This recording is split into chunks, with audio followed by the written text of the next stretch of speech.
Hello and welcome friends, स्वागत करते हैं आपका द प्लॉट पजल के एक नए वीडियो में। कहानी की शुरुआत होती है और हमें एक ऐसे परिवार को दिखाया जाता है जिसको लग रहा था कि उनके अलावा इस दुनिया में मौजूद सभी लोग मारे जा चुके हैं और उसी के साथ ही एक इविल क्रिएचर उनको अपना शिकार बनाना चाहता है। लेकिन इनकी मुश्किलें तो तब बढ़ने लगती हैं जब इनके खाने पीने का राशन खत्म हो जाता है। तो मूवी की शुरुआत में हमें जंगल के बीचों बीच एक घर दिखाया जाता है जिसमें एक सिंगल मदर जोन अपने 2 बेटों के साथ रहती थी, जिसमें बड़े बेटे का नाम सैम और छोटे बेटे का नाम नोलन था। जून का मानना था कि एक खतरनाक इविल क्रिएचर ने इस पूरी दुनिया से इंसानों का नामो निशान मिटा दिया है और अब वो क्रिएचर इन लोगों को भी मारना चाहता है। लेकिन जून हमेशा अपने सहित अपने बच्चों को एक रस्सी से बांधे रखती है, जिसकी वजह से वो क्रिएचर इन लोगों पर अटैक नहीं कर पाता। एक रात जून जब अपने बच्चों के साथ सो रही थी, तभी उसे बहुत जोर जोर से मेढकों की आवाज आने लगती है और जब वो उस आवाज का पीछा करते हुए अपने घर से बाहर निकलती है तो उसे वहाँ पर कुछ भी नहीं दिखता और तभी वो आवाज भी धीरे धीरे भयानक होने लगती है। और जब जून पीछे मुड़कर देखती है तो वही इविल क्रिएचर एक आदमी के रूप में उसकी तरफ बढ़ रहा था। लेकिन वो जून पर अटैक नहीं कर पाता क्योंकि उसने रस्सी के सहारे अपने आप को बांध रखा था। अगले दिन की सुबह जून अपने बच्चों के साथ जंगल में खाना ढूंढने जाती है और हर दिन की तरह वो आज भी एक रस्सी के सहारे अपने आप को अपने घर से बांधे रखती है।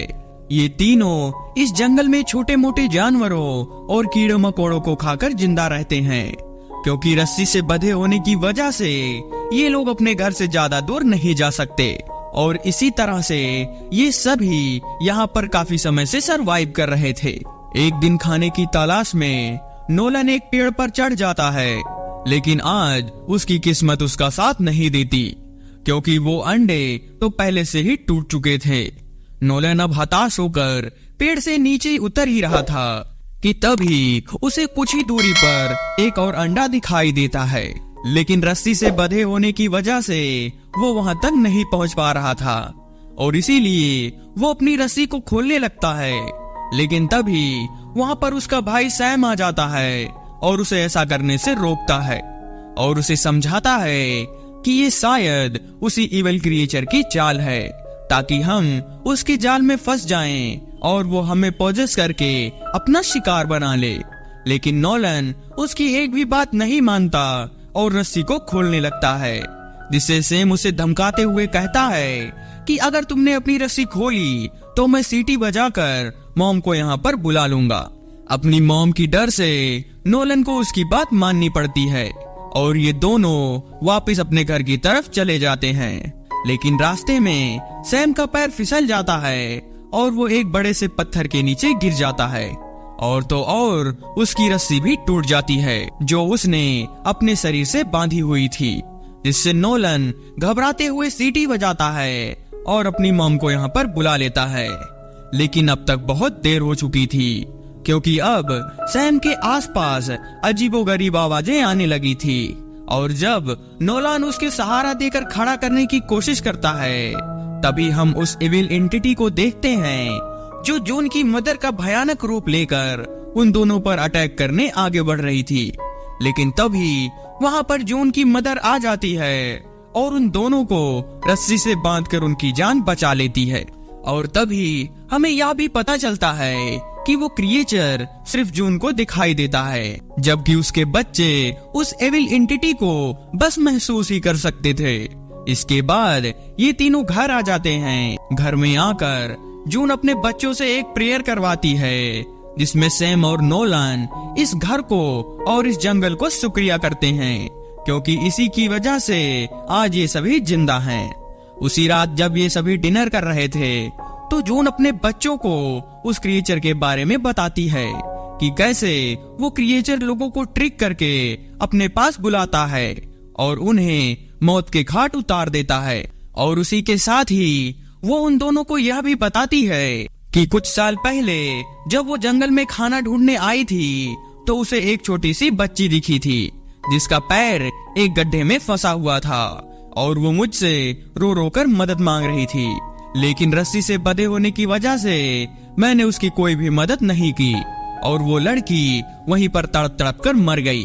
लेकिन वो लड़की असल में वही इविल क्रिएचर था, और अगर आज तुम दोनों ज्यादा देर उस रस्सी से दूर होते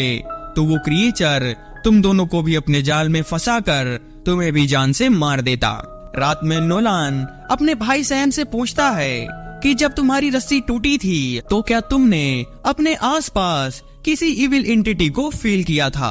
दरअसल नोलान को लगता था कि उसकी माँ उन दोनों से झूठ बोल रही है, लेकिन तब सैम उससे कहता है कि आज अगर हम दोनों जिंदा हैं तो सिर्फ अपनी मॉम की वजह से, क्योंकि अगर आज वो सही समय पर न आती तो हम दोनों की कहानी खत्म हो जाती। लेकिन नोलान को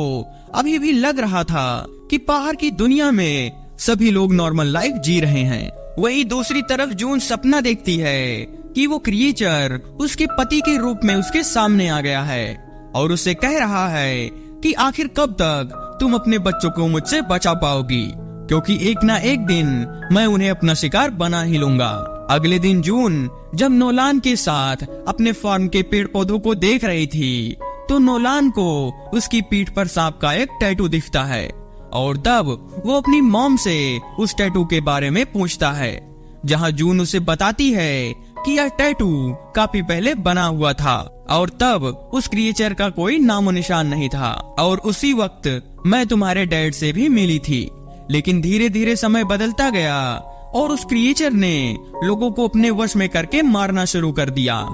और आज इस दुनिया में हमारे अलावा कोई भी जिंदा नहीं है। इसके बाद धीरे धीरे समय बीतने लगता है और ये तीनों साथ में उसी घर में रहना सीख लेते हैं। लेकिन एक रात जब जून नहा रही थी तभी वहाँ पर अचानक से नोलन आ जाता है। दरअसल नोलन को नींद में चलने की बीमारी होती है और इसीलिए जून उसके पैरों पर हमेशा एक घंटी बांध कर रखती थी, लेकिन आज वो उस घंटी को उसके पैर से बांधना भूल गई, जिससे भटकता हुआ नोलन उसके बाथरूम तक पहुंच गया।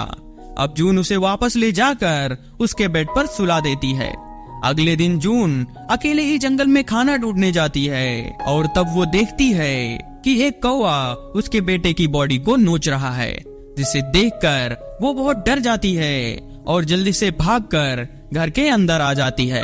अब इन्हें यहाँ पर काफी मुश्किलें होने लगी थी, क्योंकि जंगल के सारे जानवर लगभग मारे जा चुके थे और मजबूरी में इन तीनों को पेड़ की छाल तक खानी पड़ती है ताकि ये सभी इस खूनी जंगल में जिंदा रह सके। एक दिन नोलन जब पेड़ की छाल को निकाल रहा था तभी अचानक से उसकी रस्सी को कोई खींचने लगता है और तभी उसे रियलाइज होता है कि वो तो बस एक सपना देख रहा था, लेकिन इसी वजह से वो अपने घर से बाहर आ गया है। जिससे नोलन कुछ समझ पाता उससे पहले ही वहाँ पर जून आ जाती है और उसे लेकर वापस घर के अंदर चली जाती है। अगले दिन जून अपने बच्चों को कुछ पुरानी तस्वीरें दिखाती है और उन्हें बताती है कि किस तरह उसने अपने हाथों से ही अपनी मॉम और अपने हस्बैंड को मार दिया था, क्योंकि उस क्रिएचर ने उन दोनों को पोजेस कर लिया था और अगर वो उन्हें नहीं मारती तो आज हम दोनों यहाँ पर जिंदा नहीं होते। इसके बाद जून अपने बच्चों से कहती है कि हमारे घर का राशन खत्म हो गया है और अब हमें जिंदा रहने के लिए अपने डॉग को मारकर खाना पड़ेगा। लेकिन इस बात से नोलन बहुत भड़क जाता है और अपनी मॉम को ऐसा करने से मना करता है, लेकिन जून उसकी बात नहीं मानती और उस डॉग को लेकर फार्म के अंदर चली जाती है। लेकिन जून को देखकर ऐसा लग रहा था कि वो खुद भी अपने पालतू डॉग को नहीं मारना चाहती, लेकिन अगर उसे इस जंगल में सरवाइव करना है तो उसे ऐसा करना ही पड़ेगा। इसके बाद वो उसे मारने आगे बढ़ती है कि तभी वो देखती है कि उसका बेटा नोलन उसके पीछे ही खड़ा है और उसने अपनी बॉडी पर रस्सी भी नहीं बांधी है, क्योंकि वो अपनी मॉम को यह यकीन दिलाना चाहता था कि इस जंगल में कोई भी इविल नहीं है। लेकिन उसे ऐसी हालत में देखकर जून बहुत घबरा जाती है, लेकिन नोलन तो एक नाइफ से अपनी मॉम की ही रस्सी काट देता है और बाहर से उसके गेट को भी लॉक कर देता है। जून उससे बहुत रिक्वेस्ट करती है कि वो दरवाजे को खोल दे, लेकिन नोलान दरवाजा नहीं खोलता, जिससे वहाँ पर वही इविल क्रिएचर जून की माँ का भयानक रूप लेकर आ जाता है और उससे कहता है कि अब मैं तुम्हें पोजेस करके तुम्हारे हाथों से ही तुम्हारे बच्चों को जान से मार दूंगा। उस क्रिएचर की ऐसी बातें सुनकर जून समझ जाती है कि अगर उस क्रिएचर ने उसे अपने काबू में कर लिया तो उसके बच्चे भी मारे जाएंगे, और इसीलिए वो खुद को सेक्रीफाइस कर देती है ताकि उसके बच्चे सेफ रहें। कुछ देर बाद नोलान जब वापिस आता है तो वो देखता है कि उसकी माँ अब इस दुनिया से जा चुकी है, जिसे देखकर वो रोने लगता है और अपनी मॉम को वहीं पर छोड़कर घर के अंदर आ जाता है। इसके बाद सीन चेंज होता है और हम नोलन को देखते हैं जो सभी रस्सियों को जोड़कर एक बड़ी सी रस्सी बना रहा है। इसके बाद वो उस रस्सी के जरिए मदद ढूंढने निकल जाता है, लेकिन काफी भटकने के बाद भी उसे कोई मदद नहीं मिलती, जिससे निराश होकर वो घर वापस आ जाता है। लेकिन तभी उसका पीछा करते हुए एक आदमी उसके पास आता है और उससे कहता है कि मैं इस जंगल में अपनी बेटी के साथ आया हूँ और तुम्हारी आवाज फॉलो करते हुए मैं यहाँ तक पहुँच आया हूँ। ये दोनों अभी बातें कर ही रहे थे कि तभी सैम एरो से उस आदमी को निशाने पर ले लेता है, जिससे वो आदमी बहुत ज्यादा डर जाता है और उसे कहता है कि मेरी बेटी अकेली है और इसीलिए तुम मुझे यहाँ से जाने दो। लेकिन सैम उसकी बात नहीं मानता और उसे एरो से शूट कर देता है, क्योंकि सैम को लग रहा था कि ये कोई इंसान नहीं बल्कि वही भयानक इविल क्रिएचर है जो इन लोगों को ट्रिक करके इन्हें मारने आया है। लेकिन अब वो आदमी घायल होकर जंगल की तरफ भागने लगता है और उसे भागता देख नोलन भी उसका पीछा करने लगता है। और थोड़ी ही देर बाद जब वो उस आदमी तक पहुंचता है तो वो देखता है कि उस आदमी ने अपने फोन से पुलिस को कॉल कर दिया है और दूसरी तरफ से पुलिस उसकी लोकेशन के बारे में पूछ रही है,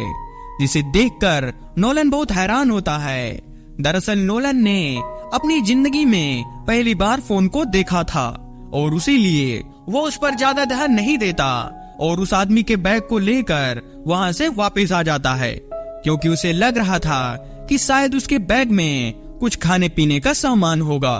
घर आकर वो उस सामान को खोलकर खाने लगता है। उसे ऐसा करते देख सैम भी वहाँ आ जाता है और वो दोनों उन चीजों को खाने लगते हैं। लेकिन सैम को अभी भी यह विश्वास था कि वो इंसान वही इविल क्रिएचर था, जिसको लेकर इन दोनों में एक बार फिर बहस होने लगती है। इसके बाद रात में सैम उस आदमी के बैग की तलाशी ले रहा था, जिसके अंदर उसे उसकी बेटे की फोटोग्राफ मिलती है, और तब उसे कहीं न कहीं ये रियलाइज होने लगता है कि उसने एक इंसान को जान से मार दिया है। वो यह बातें सोच ही रहा था कि तभी उसे जंगल से कुछ आवाजें सुनाई देती हैं, और जब वो बाहर आकर देखता है तो उसे वही फोटोग्राफ वाली लड़की दिखती है जो यहाँ पर अपने पिता को ढूंढने के लिए आई हुई थी। उसे देखकर सैम बस इतना कहता है कि यह सब बस अनजाने में हो गया। उसकी बातें सुनकर वो लड़की समझ जाती है कि शायद उसके पिता के साथ कुछ अनहोनी हो गई है, और अब वो जल्दी से वहाँ से भागने लगती है और उसे भागता देख सैम भी उसका पीछा करता है। लेकिन एक जगह पर आकर सैम रुक जाता है, क्योंकि वो अभी उस रस्सी से बंधा हुआ था। लेकिन इस बार उस लड़की को ढूंढने के लिए सैम अपनी रस्सी को खोल देता है, जिसके बाद उसके आसपास अजीबोगरीब चीजें होने लगती हैं, और देखते ही देखते वो लड़की एक भयानक क्रिएचर में बदल जाती है और उस पर अटैक कर देती है। दूसरी तरफ हमें नोलान को दिखाया जाता है, जो सैम के घर पर ना होने की वजह से उसे चारों तरफ ढूंढ रहा था। लेकिन तभी अचानक से सैम उसके सामने आ जाता है, और नोलन जब उसको लेकर घर के अंदर आता है तो सैम उसकी बातों का कोई जवाब नहीं देता, और उसे देखकर ऐसा लग रहा था कि जैसे वो किसी शैतान के वश में है। और देखते ही देखते वो नोलन पर हमला कर देता है और अपने ही घर को आग से जलाने लगता है। इसके बाद सैम घर से बाहर आता है और उस जलते हुए घर के साथ अपनी एक सेल्फी लेता है, और इधर नोलन घर के अंदर आग से बचने की कोशिश कर रहा था। लेकिन तभी वो क्रिएचर जून का रूप लेकर उसके सामने आ जाता है। लेकिन नोलन जानता था कि उसकी माँ अब इस दुनिया में नहीं है और इसीलिए वो बड़ी चालाकी से अपने घर के बेसमेंट का गेट खोलकर उस क्रिएचर के साथ अंदर गिर जाता है और उसे अपने गले से लगाकर वही प्रेयर बोलने लगता है जो उन लोगों को उसकी मदर ने सिखाई थी। और उस प्रेयर के सुनते ही वो क्रिएचर अपने असली रूप में आने लगता है, जो कि बिल्कुल किसी सांप की तरह लग रहा था। और कुछ ही देर में वो क्रिएचर भी मारा जाता है। कुछ देर बाद वहाँ पर पुलिस भी आ जाती है, क्योंकि उस आदमी ने पहले ही पुलिस को इन्फॉर्म कर दिया था। इसके बाद हमें दिखाया जाता है कि पुलिस ने सही समय पर नोलन को बचा लिया है। और होश में आने के बाद नोलन सबसे पहले अपने भाई सैम के बारे में पूछने लगता है, जो अभी भी सही सलामत उसके बगल में ही बैठा हुआ था। और इसी सस्पेंस के साथ इस मूवी की एंडिंग हो जाती है। अगर आपको यह वीडियो अच्छा लगा हो तो प्लीज कमेंट कर